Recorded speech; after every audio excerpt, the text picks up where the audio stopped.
Hi everyone, as promised, here is the tutorial to mini canvas. For this I have used shrink print from Dressmycraft in 3 different colors.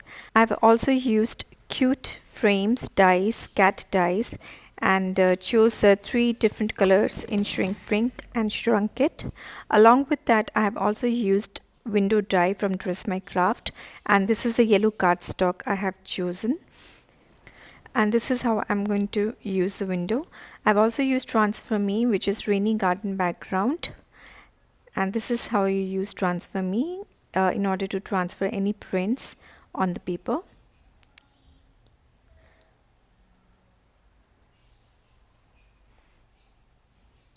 So this basically becomes the window with the outside view, and here is the mini canvas.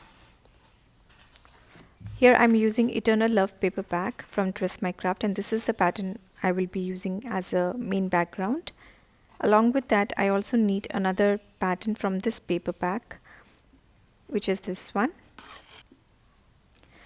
And also I have used Chickoo Friends motif sheets, some elements from that like basket, flower and phrases. So now is the time to lay out. So the whole scene out here is that there are 3 friends watching out of the window and enjoying the weather. Hope you like the idea. Thank you.